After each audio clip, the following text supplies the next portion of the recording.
En esta penúltima charla de Semana del Cerebro nos acompaña el doctor Luis Carlos Fonseca León. Él es psicólogo egresado de la Universidad Nacional de Colombia, maestro y actualmente candidato a doctor en Ciencias del Comportamiento por la Universidad de Guadalajara.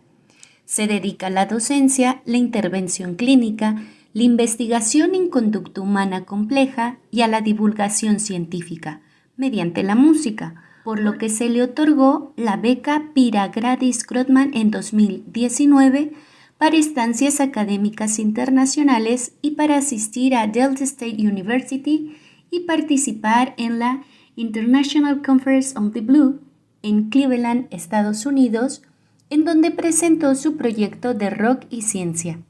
Además, fue galardonado por el International Development Grant en 2016 por la SABA de la Asociación Internacional para el Análisis del Comportamiento y nos impartirá la charla de Rock y Ciencia del Comportamiento, el cruce de caminos. Hola, muy buenas tardes. Muchísimas gracias por la invitación a este evento de cierre de la Semana del Cerebro del CUCBA de la Universidad de Guadalajara. Agradecerle a la doctora Mónica por la invitación.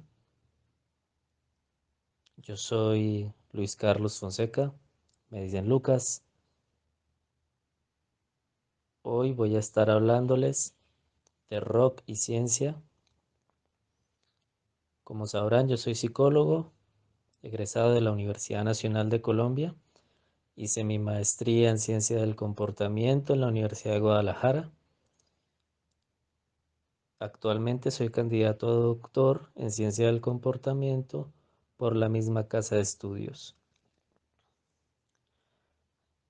En la presentación de hoy vamos a tener este estilo de divulgación científica que yo intento hacer, que es utilizar música, utilizar rock para promover la ciencia y divulgar la ciencia del comportamiento. La conferencia que tengo preparada para hoy se llama Rock y Ciencia, el cruce de caminos, y pues vamos a empezar. Veremos una introducción, veremos Robert Johnson y el cruce de caminos que le dio origen al blues, ese cruce de caminos entre el rock y la ciencia, el análisis de la conducta y la neurociencia, el cruce de caminos en ciencia del comportamiento.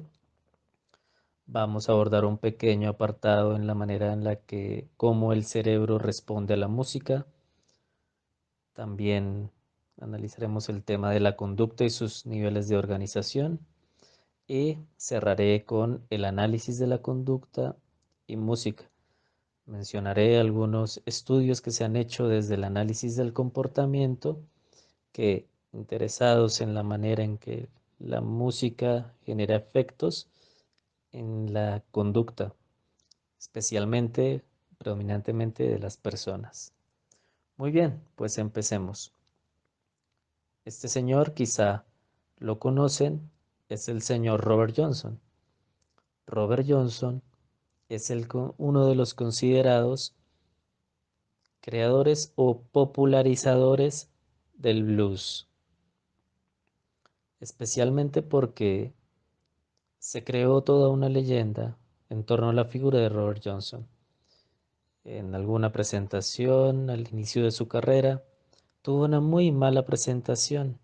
Se le rompió la cuerda a una guitarra, estaba desafinada y lo sacaron del lugar en el que estaba tocando. Y se desapareció como por un año y medio. Cuando volvió después de ese año y medio, volvió siendo un excelente guitarrista de blues. Y se empezó a correr la leyenda de que él había hecho un pacto con el diablo en un cruce de caminos en donde él le daba su alma al diablo a cambio de que lo volviera el mejor guitarrista de blues. Por supuesto, para mucha gente fue más fácil creer que él estuvo ese año desaparecido y que hizo un pacto con el diablo en vez de que estuvo entrenando sus competencias para interpretar el instrumento de la guitarra. Este es una leyenda típica que surge en el estado de Mississippi, un estado del cual tuve la oportunidad de hacer una estancia académica en el año 2019. Gracias al beneficio de la beca Pirra Gladys Grothman, pude hacer una estancia académica en Delta State University, en Cleveland, Mississippi, en donde pude experimentar la manera en que se vive el blues en el estado de Mississippi y todas estas historias. Allá en Mississippi, en cada cruce de caminos, todo el mundo dice que ese es el cruce de caminos en el que Robert Johnson hizo el supuesto pacto con el diablo. Ese mito de cruce de caminos le da origen al blues. Los cruces de caminos nos invitan a ser más integradores en vez de ser excluyentes. Por ejemplo, con el conocimiento. De hecho, una de las razones por la que me otorgaron el beneficio de la beca Grothman fue por un proyecto que propuse en donde integraba música y ciencia, rock y ciencia como una estrategia de divulgación científica. El objetivo era participar en la International Conference on the Blues y mostrar el proyecto, esto que se hace. En efecto, estando allá, quise componer esta canción de blues que habla sobre unos gatos. Quizá algunos conocen más a un gato muy famoso, que es el gato de Schrödinger, pero muchos no conocen al gato de Thorndike o a los gatos de Thorndike. Y en esta presentación vamos a hablar de ellos. Durante mi estancia tuve la oportunidad de componer esta canción de blues. Espero que les guste.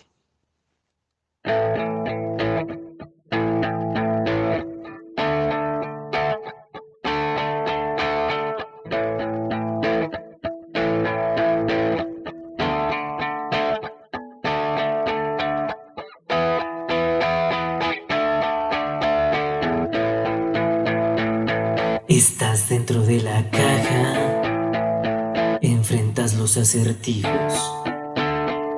No son los más desprolijos, no son un hombre de paja que reciba la migaja por la que tanto se lucha, con el que no les escucha, pero presto vigilante, agenda como sextante, escapar por cada brecha. Debes salir de la caja, ya que tu vida depende, atravesar la rendija.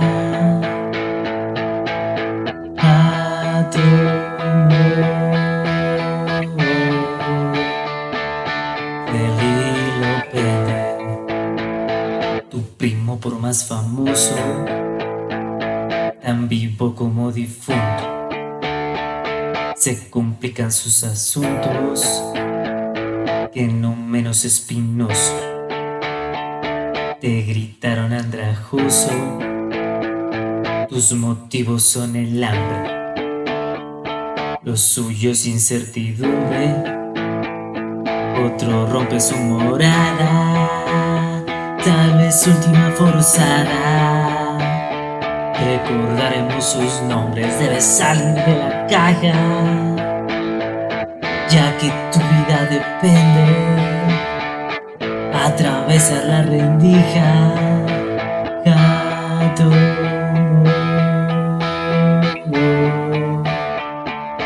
del hilo pende, debes salir de la caja, ya que tu vida depende, atravesar la rendija. Gato,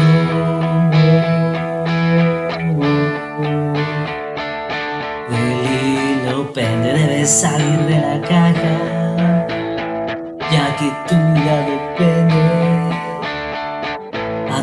atravesar la rendija. Gato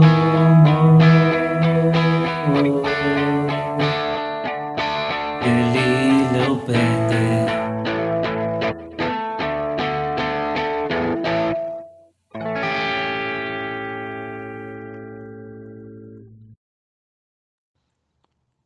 Esta canción se llama Puzzle Box y la compuse en ritmo de blues porque el blues es el género que le da origen al rock. Entonces, empecemos a hablar de estos cruces de caminos integradores entre rock y ciencia. ¿En dónde se cruzan esos caminos entre el rock y la ciencia? La primera manera de identificar esos cruces de caminos está en aquellos artistas o estrellas de rock o pertenecientes a bandas de rock que han hecho también una carrera en la ciencia. Por ejemplo, en la imagen vemos a Greg Graffin. Él es integrante de la famosísima banda Bad Religion. Él tiene un doctorado en zoología y su tesis fue en zoología. También vemos la imagen de Dexter Holland, miembro de The Offspring, cuyo doctorado es en biología y su tesis doctoral fue en biología molecular. Algunos también conocen la historia de Milo Aukerman, que es miembro de la banda de Descendants. Él es doctor en bioquímica. También está la figura de Jeff Barkley. Él estuvo en Steely Dan y The Doobie Brothers. Él es un ingeniero que es consultor de sistema de defensas para la NASA. Y, por supuesto, esta quizás sea la figura más reconocida, Brian May, el guitarrista de Queen, que tiene su doctorado en astrofísica. Él recientemente terminó su tesis de doctorado que había dejado abandonada tras mucho tiempo de haberse dedicado a la música, de darle un espacio a la música, y una vez se consolidó su carrera musical, pudo regresar a terminar su tesis doctoral y es un asiduo divulgador de la ciencia. Los cruces de caminos entre rock y ciencia, por supuesto, se encuentran en la música cuando es objeto de estudio para la ciencia, cuando es utilizada como un estímulo o como dimensión de interés. Por supuesto, en el uso de la música para la enseñanza de la ciencia. Muchas veces se utiliza rock o música en general para enseñar la ciencia. En la divulgación científica, como lo que yo hago, yo escribo canciones que envíen un mensaje sobre ciencia, que hablen sobre filosofía de la ciencia, sobre método científico. Hay muchas bandas que hacen eso. Por ejemplo, They Might Be Giants. Quizá muchos vieron la serie de Malcolm. En la canción de introducción de esa serie era escrita por They Might Be Giants. Ellos hacen muchas canciones relacionadas con la alfabetización, pero también con la enseñanza de la ciencia.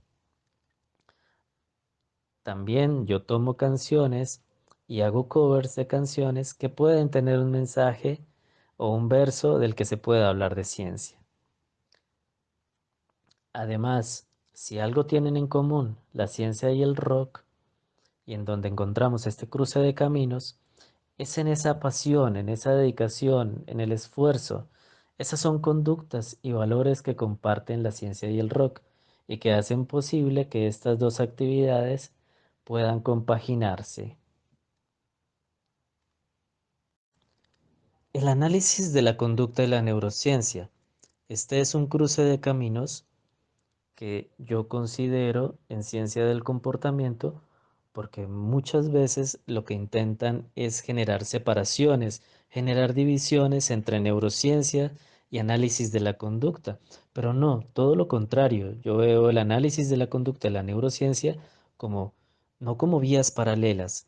Me parecen ejercicios complementarios, me parecen actividades necesarias la una con la otra. En esa medida, el cruce de caminos debe ser más integrador que separador, porque muchas veces muchos creen que para explicar la conducta debemos centrarnos en el cerebro Otros dicen no, centrémonos en la conducta, en el entorno, pero yo en realidad creo que la ciencia del comportamiento tiene estas dos grandes dimensiones, estas dos grandes áreas que son el análisis de la conducta y la neurociencia, que son más bien áreas complementarias. Muy bien, ¿cómo responde el cerebro a la música? Este es el cierre de la semana del cerebro.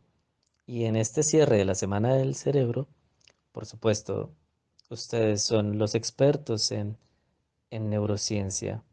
Mi posgrado es en ciencia del comportamiento, opción análisis de la conducta, pero por supuesto que cuando te interesas por este tipo de temas, debes investigar al respecto, debes informarte al respecto. Y quisiera comentarles de un proyecto que tienen el investigador Sugaya y el violinista John Etani en la Florida. Ellos tienen un laboratorio de música y cerebro.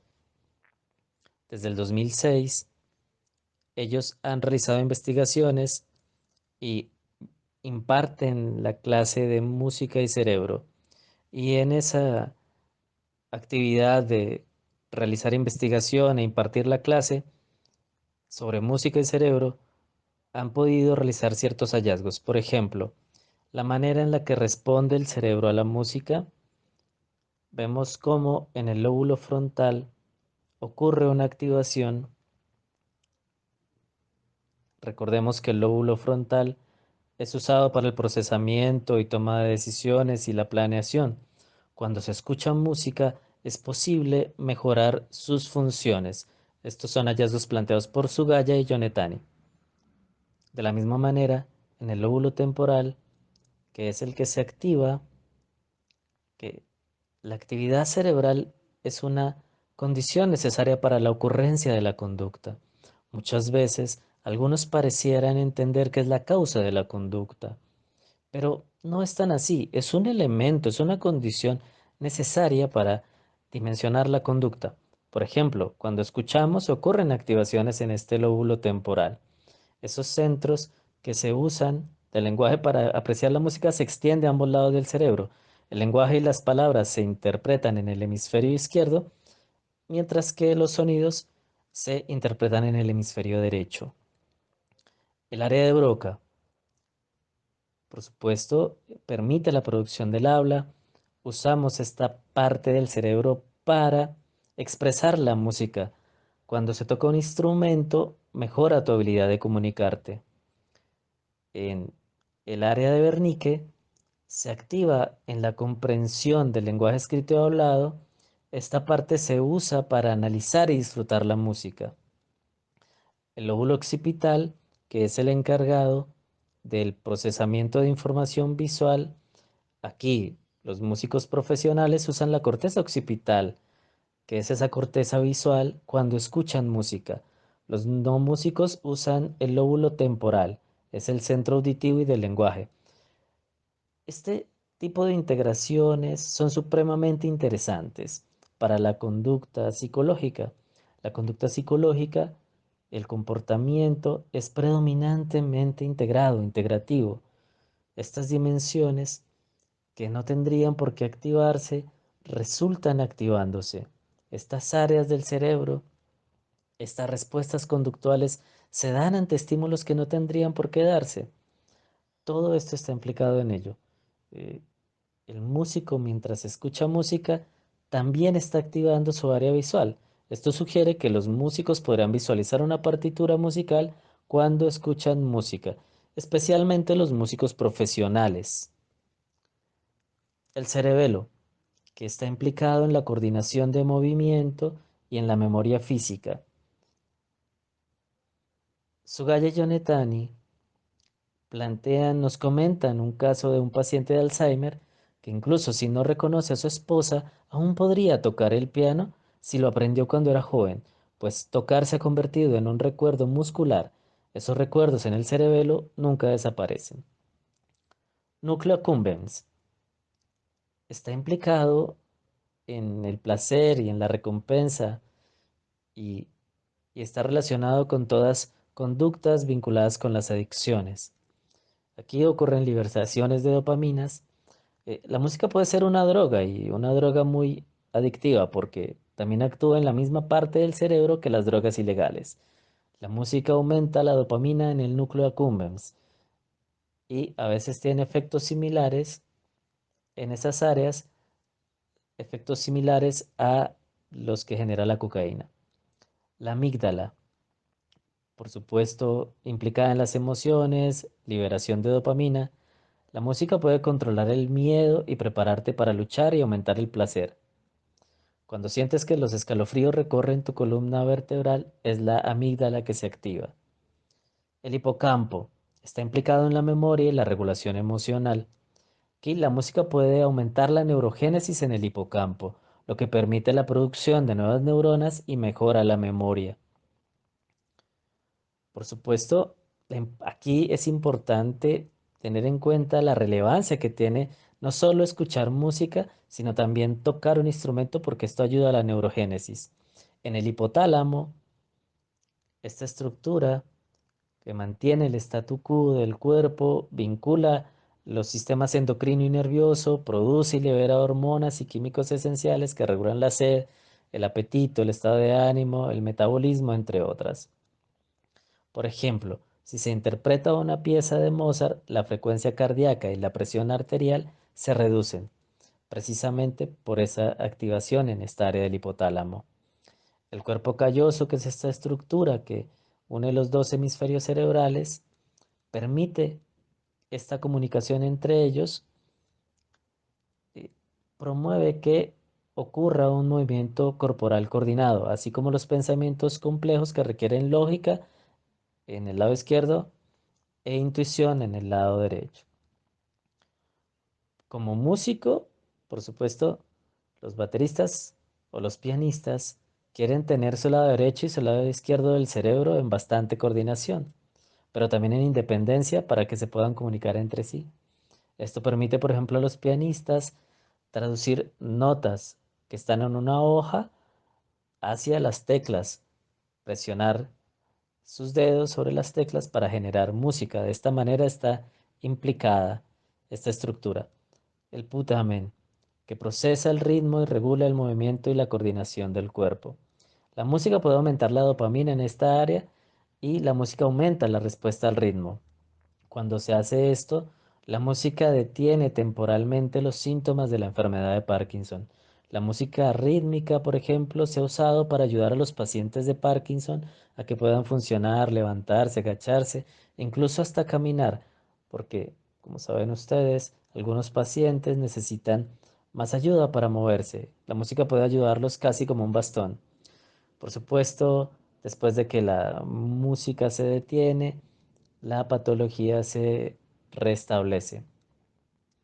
Ya que estamos hablando de estos efectos, de la manera en que la música tiene efectos en nuestro cerebro, pues es momento de que escuchemos otra canción, de que toquemos otra canción e imaginemos la manera en que cada nota y cada sonido activa estas áreas del cerebro que acabamos de ver.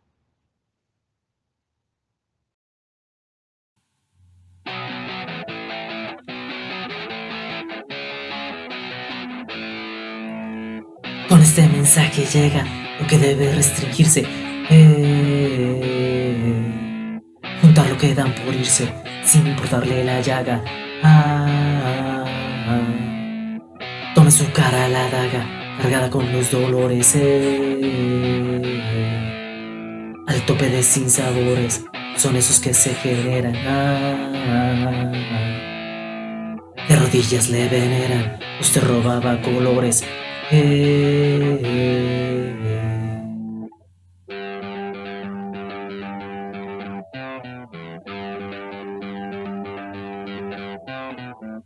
Se culpan por el engaño, ellos solos le construyen. Comprende, son un rebaño, se rompen y se destruyen. Se culpan por el engaño, ellos solos le construyen. Comprende, son un rebaño, se rompen y se destruyen.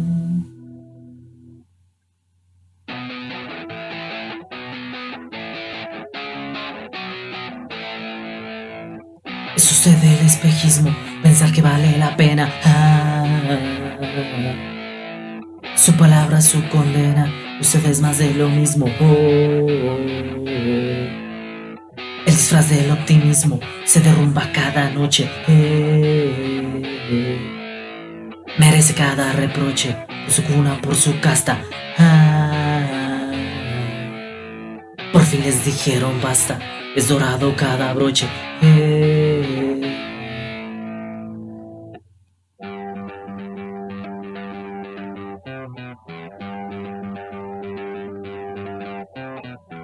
Se culpan por el engaño, ellos solos le construyen. Comprende, son un rebaño, se rompen y se destruyen. Se culpan por el engaño, ellos solos le construyen. Comprende, son un rebaño, se rompen y se destruyen. Se culpan por el engaño, ellos solos le construyen. Comprende, son un rebaño, se rompen y se destruyen.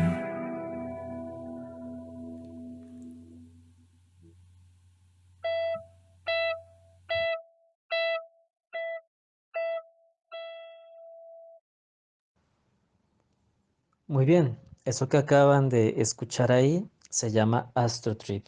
Es algo de rock punk que implica la activación de todas estas áreas del cerebro que acabamos de ver. Muy bien, ahora hablemos de la conducta y sus niveles de análisis. Michael Domian señala que, por supuesto, hay ciertos niveles de investigación y ciertos mecanismos para el análisis de la conducta y del aprendizaje. Por supuesto, hay niveles de análisis que están en el nivel de las neuronas y las sinapsis. Los tipos de mecanismos implicados allí son moleculares, celulares y genéticos. También está el nivel de los circuitos neurales y neurotransmisores. Allí lo que nos interesa son los sistemas o redes neurales y también el nivel de investigación en donde nos interesa el organismo entero. El tipo de mecanismo de aprendizaje que nos interesa es el conductual.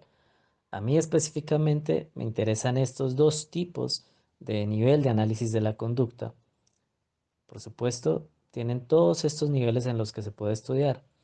Aquí estamos hablando en la semana del cerebro. Por supuesto, es un nivel de análisis de la conducta en el que ustedes son los expertos y yo me encargo de analizar este nivel conductual. En este nivel, básicamente nos encontramos con ciertos niveles de organización de la conducta en los que pueden clasificarse. Uno es esa conducta establecida por las relaciones entre estímulos. Otro es esa conducta que se establece por la señalización entre estímulos y respuestas.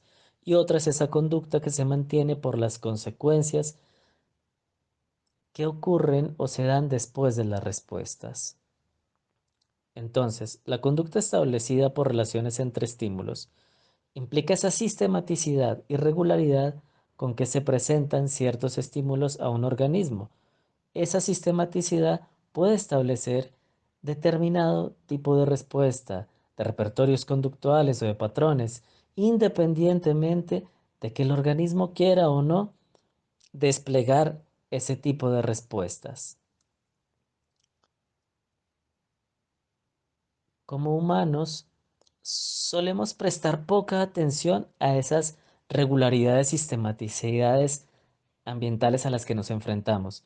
Eso lleva al establecimiento de respuestas que pueden afectarnos como individuos o como miembros de un grupo social. Uno de los primeros en determinar y describir este tipo de organización de la conducta es este personaje, que quizá muchos lo conocen, es el señor Ivan Pavlov, es fisiólogo, ganador del Premio Nobel de Fisiología en 1904 por su trabajo precisamente en lo que él denominaba secreciones psíquicas, básicamente por todo su trabajo en condicionamiento pavloviano. Los elementos del condicionamiento pavloviano quizá ya lo conocen, Implica una relación entre estímulos, entre un estímulo que suele generar una respuesta, pero que en la medida en que sistemáticamente es emparejado con otro estímulo, luego ese otro estímulo empieza a configurar las propiedades de este estímulo inicial y ahora va a generar esa respuesta incluso aunque ese estímulo inicial no esté presente. Normalmente nos lo describen de la siguiente manera y es, nos hablan de la campana, de esa campana a la que Pavlov expuso a sus animales. Pero no, de hecho no era una campana, era un metrónomo cuidadosamente calibrado para que ante cierto momento expuesto junto con la comida se medía el registro de la salivación del animal. ¿Qué ocurrió? Que conforme se fue emparejando el sonido del metrónomo con la comida, el perro, luego cuando se retiró la comida, el perro empezó a salivar ante ese sonido. Y ese es un fundamento de la conducta psicológica. Y es un estímulo sonoro no tiene por qué activar el sistema salivar. Sin embargo, a través del condicionamiento pavloviano ocurre, se da este fenómeno, el fenómeno de que un sonido genere salivación.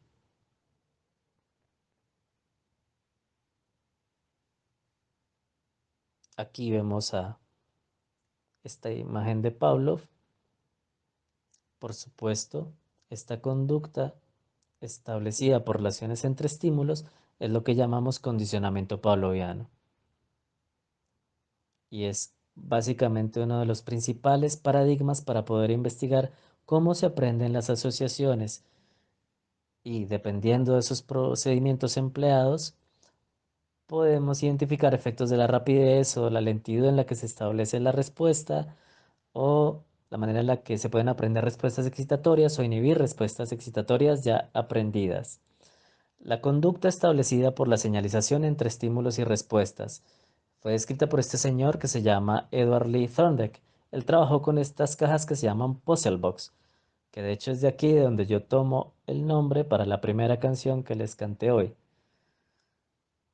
Este tipo de conducta implica relaciones estímulo-respuesta. El estímulo era la caja problema o puzzle box y la respuesta era la conducta de escape. Esta asociación de ensayos consecutivos era fortalecida por el alimento y él va a formular esta primera ley del efecto. Si una respuesta que ocurre en presencia de un estímulo es seguida por un evento satisfactorio, la asociación entre el estímulo y la respuesta se fortalece. Si la respuesta es seguida por un evento que produce molestia, la asociación se debilitará. Aquí vemos un ejemplo de una puzzle box y vemos a este gato que tiene que a través de su conducta mover un mecanismo que le permite la apertura de la caja y salir y obtener el alimento. A este tipo de conducta es lo que Edward Lee Thorndike denominó condicionamiento instrumental. También hay una conducta que se mantiene o un tipo de conducta que se mantiene por las consecuencias de las respuestas. Y esta propuesta la hizo B.F. Skinner. Implica relaciones estímulo-respuesta-consecuencia. El cambio que opera sobre el entorno produce consecuencias. La respuesta a nuestras conductas cuando operamos en el entorno va a generar unas consecuencias. El cambio que tiene lugar cuando las consecuencias tienen un efecto particular, a ese efecto se le denomina reforzamiento. Lo que hace el organismo tiene ahora más probabilidades de repetirse, debido a que le han seguido consecuencias reforzantes. Por supuesto, a esto se le llama condicionamiento operante, una conducta que se mantiene por las consecuencias de las respuestas. Aquí vemos a una paloma que ante ciertos problemas aritméticos, como las sumas, y picotear en el número correcto, recibe una consecuencia que es el alimento. Eso hará que aprenda y que se mantenga su conducta. También vemos cómo puede seguir una melodía en un piano. Bien, ahora para ir cerrando, veamos la manera en la que el análisis de la conducta ha estudiado la música. Por ejemplo, este es un artículo que encontré en preparación de esta charla de Morgan y el gran Ogden Lindsley, en el que este artículo de hecho es bastante antiguo, es del año 66, y ellos hicieron una preparación experimental en donde básicamente evaluaron la preferencia operante por la música estereofónica sobre la música monofónica. La música estereofónica o los sonidos estereofónicos son aquellos que son grabados por dos canales y los podemos percibir a través de dos canales por cada uno de nuestros oídos.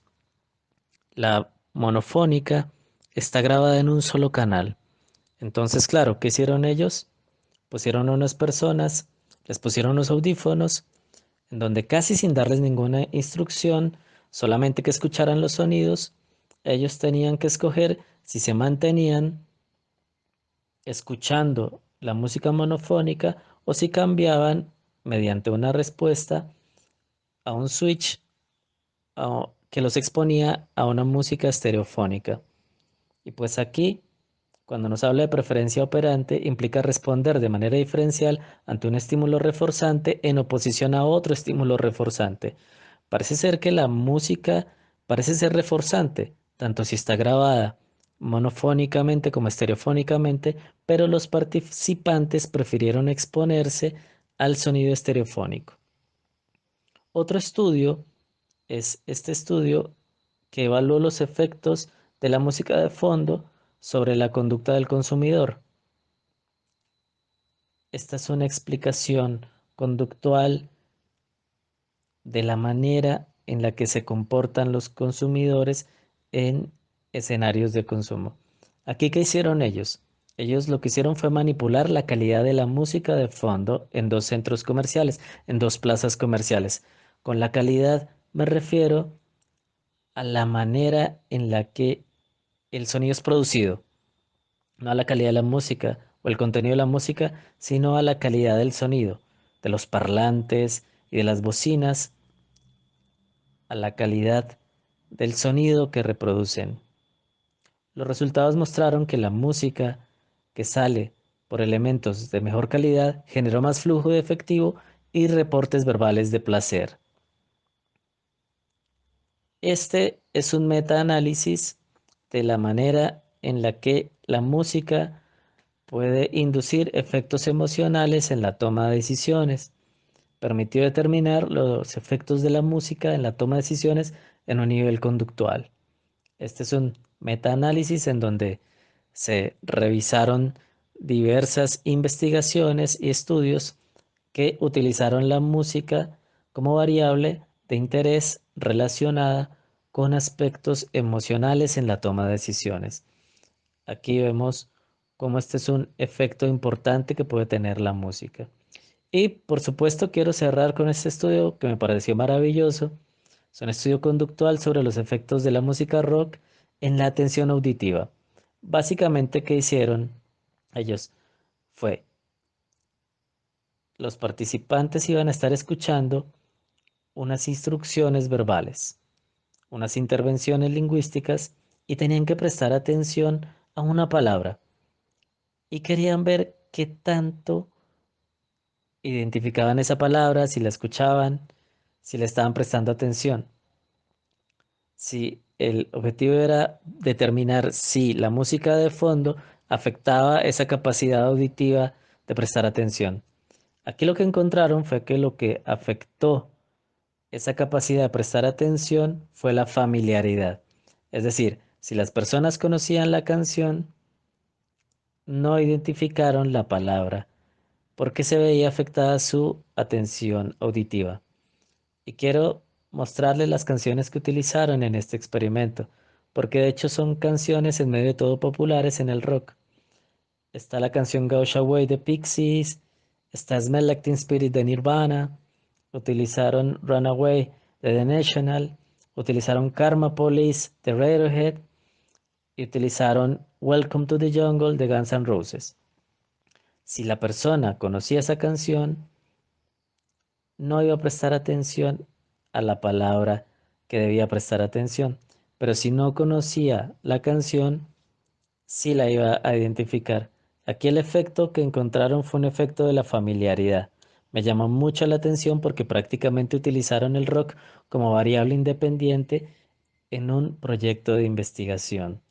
Yo también utilicé la música en mi tesis de maestría, en donde quise determinar si podían diferenciar los participantes una distancia tonal de medio tono en las teclas de un piano y si eso lo podían relacionar con una imagen y con una figura geométrica.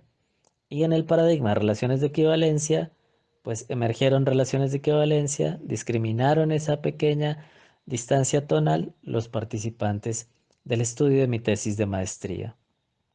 Pues bueno, muy bien, con esto quisiera cerrar con una canción que es rock también, que habla sobre el método científico y sobre todo sobre el trabajo que realizan los científicos en la cotidianidad y cómo su trabajo implica que empezamos preguntándonos algo y lo que encontramos siempre nos va a llevar a otra pregunta, porque esa es la característica de la ciencia. La ciencia quizá no está buscando como tal la verdad, sino está buscando responder preguntas que generen más preguntas. Esto se llama la búsqueda y con esto vamos cerrando.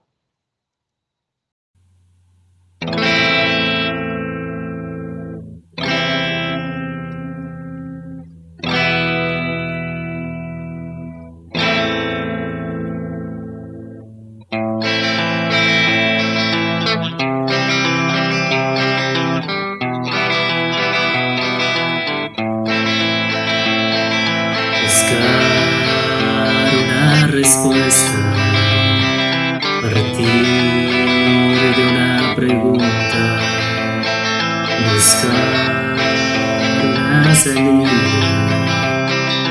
una forma de vida. Los ojos se han cansado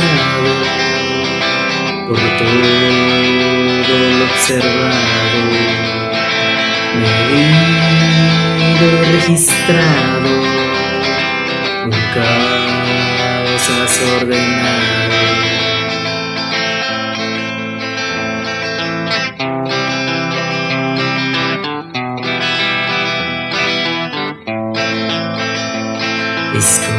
Escogiste al universo como tu patio de juegos, el juego más hermoso, vale la pena el riesgo. Los ojos se han cansado por todo lo observado, medido, registrado, un caos desordenado.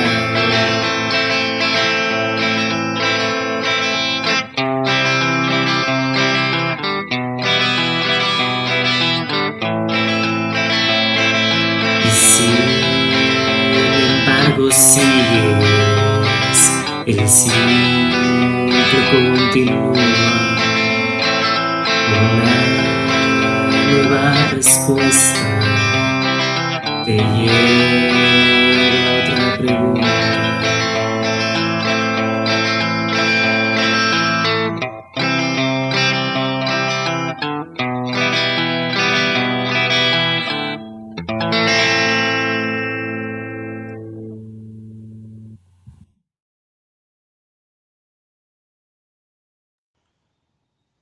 Ok, muy bien. Esa era la presentación que preparé para ustedes. Muchísimas gracias. Sigan estas redes sociales. Ahí me pueden encontrar. Si quieren mis servicios como terapeuta, interventor, yo hago intervención basada en evidencia, en análisis de la conducta. Si les interesa, ahí estamos. Muchísimas gracias de nuevo a la Semana del Cerebro, a la doctora Mónica por la invitación y sigan comportándose. Chao.